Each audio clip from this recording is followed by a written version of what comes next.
Então, pessoal, voltando aqui, então, já fizemos aí o pré-processamento necessário, né? Trocamos aí os valores da variável alvo, trocamos o nome, verificamos aí a quantidade de elementos que tinha por observar, por classe. E agora aqui a gente vai construir, né, vamos criar os nossos conjuntos de treinamento e o conjunto de teste. Isso é padrão, né? Toda vez que você cria um modelo de aprendizado de máquina, normalmente você separa, né? Você divide o teu conjunto de dados original em parte para o treinamento e parte para você fazer o teste. Tá? E aqui no scikit-learn, a gente pode importar aqui uma função bem interessante que é chamada de train test split. Daí ela já vai fazer isso para nós. Tá? Eu resolvi fazer... Normalmente eu faço esse tipo de carregar esses pacotes tudo lá na primeira célula. Mas aqui, para efeito, né, para a gente organizar que didático, aqui a gente está passando, né, passo a passo, então estou carregando ela aqui. Então, primeiro eu vou carregar, então isso aqui faz parte do scikit-learn model selection, a função aqui, o método train test split. Então, como é que funciona isso aqui? Então, o que eu vou criar? Eu vou criar aqui 2, 3, 4 subconjuntos de dados. Eu vou chamar o primeiro de treino, o segundo de teste, depois eu vou chamar de treino classes, então, e depois teste classes, e depois, né, eu tenho 4, treino, teste, treino classe e teste classe. É isso que a gente vai fazer. Tá? Aí o que vai acontecer aqui? Eu vou criar um conjunto chamado treino, onde eu tenho as variáveis que eu vou utilizar para fazer a previsão, né? E tenho o teste, que eu vou criar uma proporção aqui, um pouco para o treino, um pouco para o teste. Depois eu vou pegar a mesma proporção, ou seja, o mesmo número de linhas que eu usei para o treino, eu vou usar para treino classes, ou seja, é onde vai conter ali o quê? Somente as minhas classes, aquele array que a gente criou antes lá, né? Somente as classes separadas. Depois eu vou criar o teste classe. Então eu estou criando 4 subconjuntos. 2, o treino, e o teste que tem as variáveis que eu vou usar para a predição, né? As minhas variáveis preditoras. E o outro treino, classes e teste classes, que são 2 outros subconjuntos, que obviamente tem o mesmo número de linhas do treino e do teste, só que somente com as classes. Então eu vou usar para isso o train test split, vou passar como parâmetros o meu conjunto de dados, o DF original, as minhas classes, ou seja, as minhas classes, somente as minhas classes. Aqui aquela array que a gente acabou criando ali em cima, tá? Até vou vir para cá, deixa eu ver aqui. Uma coisa importante eu acabei não falando para vocês, né? Acabou passando batido. Aqui. Quando a gente fez aqui, isso é importante. Quando eu fiz aqui extraindo as classes do meu dataset, eu usei aqui o método pop. E aí eu peguei todas, né, as informações dessa coluna e joguei para um array chamado classe. Só que quando eu uso o método pop, eu extraio, de fato, essa coluna do meu DF, do meu data frame. Eu tirei essa coluna ali do meu DF e joguei as informações para esse array aqui. Beleza. Isso é importante falar, porque a gente passou batido. E a hora que eu dou um DF aqui, se vocês notarem, eu não tenho mais a última coluna. Eu extraí a coluna lá. Então, aqui eu só tenho agora as variáveis que eu chamo de preditoras, variáveis que eu vou usar para prever a classe. Por isso que a hora que eu estou fazendo aqui, ó, o treino, quando eu passar, por exemplo, df e classes, ele vai criar o treino, somente com os atributos do df, sem a última coluna, vai criar o teste com os atributos do df sem a coluna, e depois ele vai criar o treino classes usando classes, que é aquele array só de classes, e o teste com array só de classes. Eu estou passando o stratify aqui, classes, o que ele vai fazer? Como ele vai gerar amostras, né, para eu construir aqui o treino e o teste, eu quero que ele crie essas amostras de forma estratificada, ou seja, usando as classes como referência. Eu quero manter a mesma proporção, a mesma divisão que eu tinha lá de 700 para 300 aqui no conjunto de treino e teste. Eu quero manter a mesma proporção, então ele vai fazer isso de forma estratificada, ele vai pegar por classe e gerar as amostras. O test size, ou seja, o tamanho do meu conjunto de teste, eu vou usar 30% do conjunto original. Portanto, 70% vai ficar para treino. Então, esse conjunto aqui vai ter 70% e esse aqui é 30%. E o random state é só um seed, né, que a gente costuma chamar, que é eu inicializo essa variável para poder reproduzir os mesmos valores toda vez que eu executar essa célula. Ou seja, ele vai gerar números randômicos, só que vão ser números randômicos, digamos, controlados, porque eu estou passando o número inicial aqui. Bom, legal. Aqui eu só vou jogar para dentro de uma variável chamada variáveis, né? Os nomes, né? Os nomes das colunas. Na verdade, eu só estou fazendo isso. Então, até para treino. Claro, né? Eu não executei.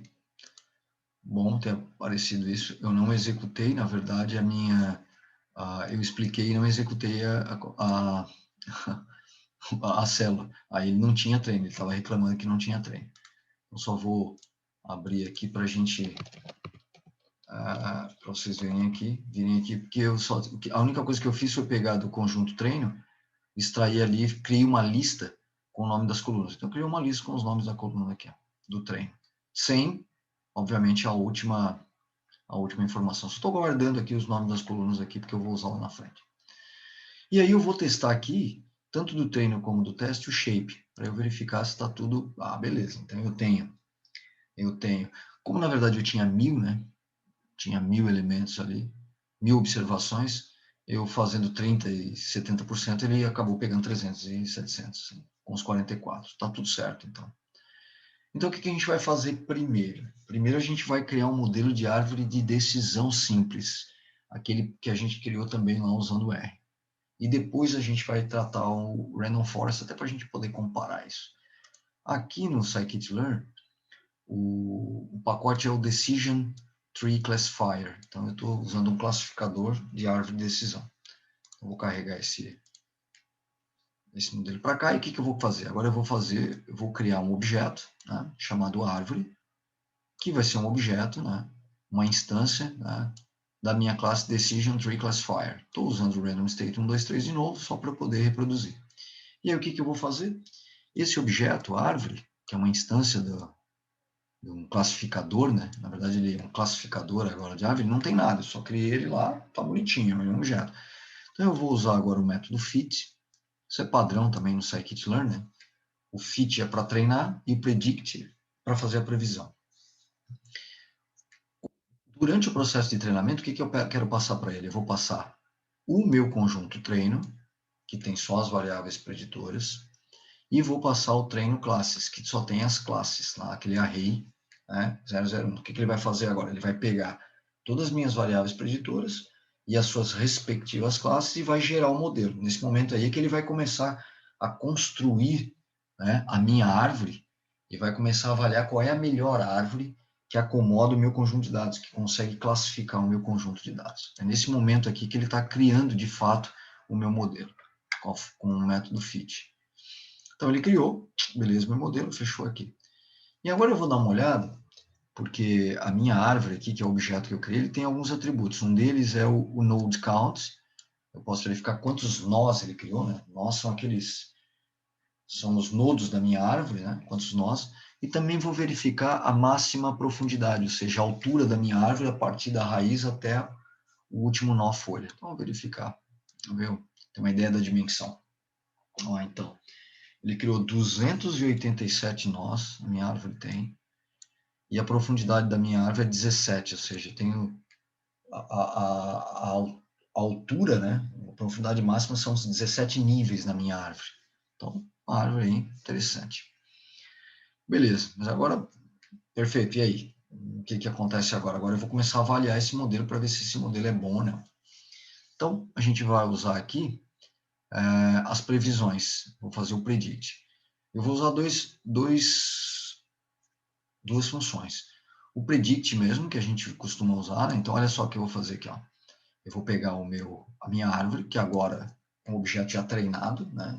Já é um modelo treinado, e vou usar a função predict né? Primeiro para treino. Você fala, pô, mas treino? Sim, eu acabei de treinar a minha árvore com o conjunto treino. E eu quero agora que ele faça a previsão para que esse mesmo conjunto. Mas ele já viu esse conjunto, tá tudo certo. Ele vai olhar lá e vai tentar fazer a previsão naquilo que eu acabei de pedir para ele treinar.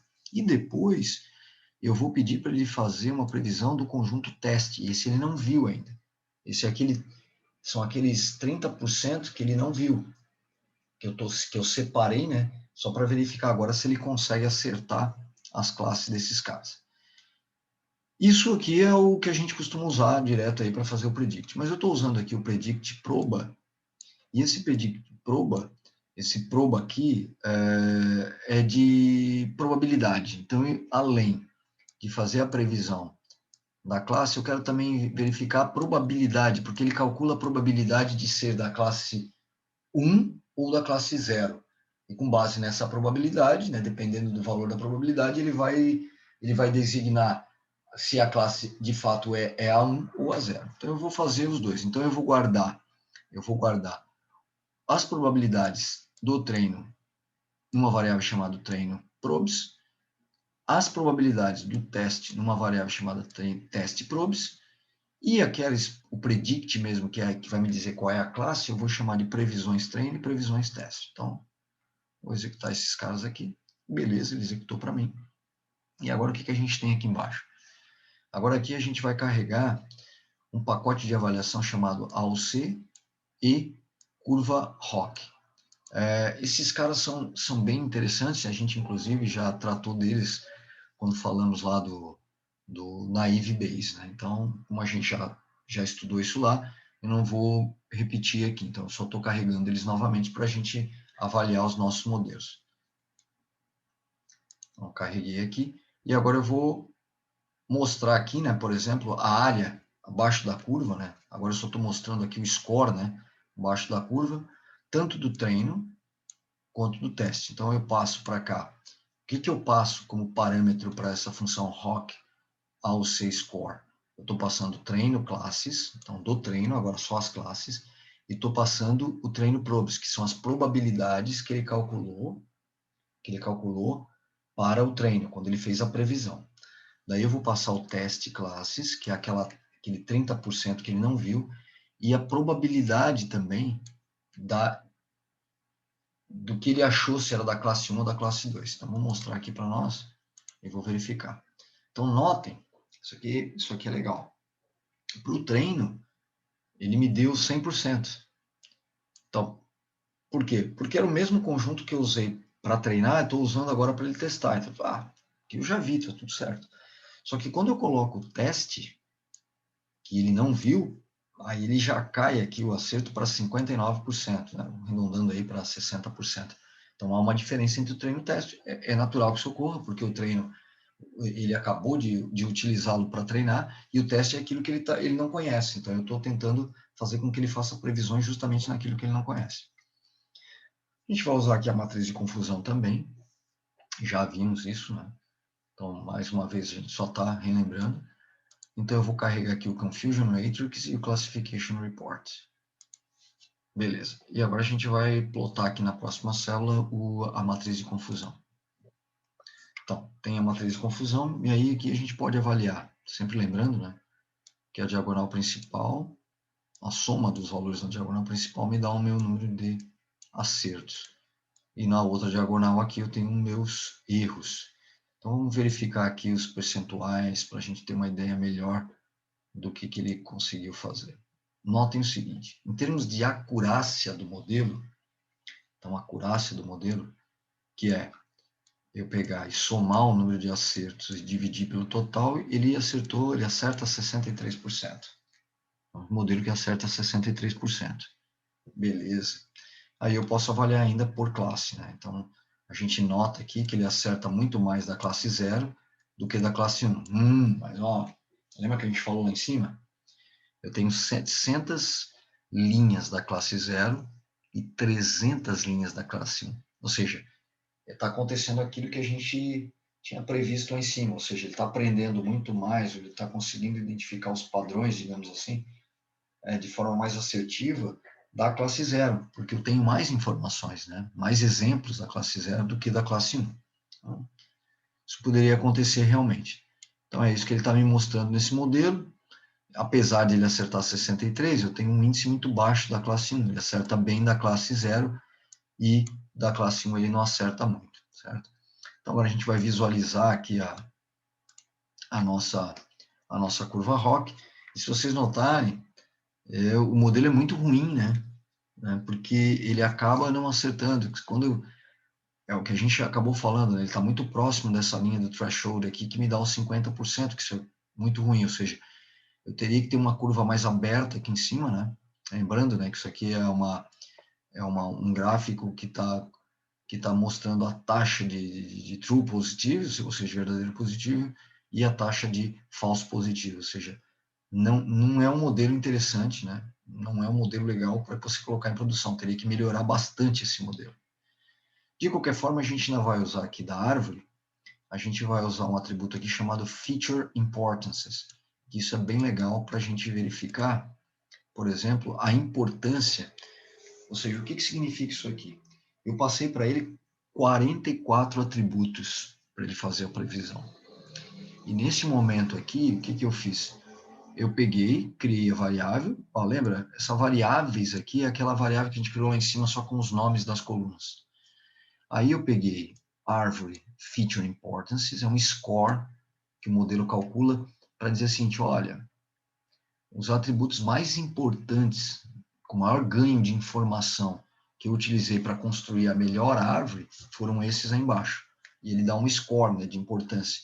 E depois eu fiz um sort values, né, acabei ordenando de forma decrescente, né, decrescente, do maior para o menor, essa importância. E aí está aqui. Então ele está me dizendo que o amount, ou seja, o valor solicitado de crédito, é a variável mais importante para ele decidir se ele deve considerar o crédito ou não. Logo depois ele leva em consideração a duração em meses desse financiamento, depois a idade da pessoa, né? Depois ele tem aqui o check and balance unknown, ou seja, ele verifica aqui também a questão da verificação do saldo da conta, e depois os anos de residência do sujeito. Então, ele me dá isso aqui, ó. Basicamente, ele está usando aqui 5 atributos, que ele está dando um grau de importância maior para construir o meu modelo. Tá? Apesar do modelo não estar muito legal. O que a gente vai fazer? A gente vai pegar o mesmo conjunto de dados e vai usar agora o Random Forest. Vamos verificar se o Random Forest me entrega um resultado melhor do que a árvore me entregou. Mas daí a gente faz isso no próximo vídeo. Certo? Até daqui a pouco.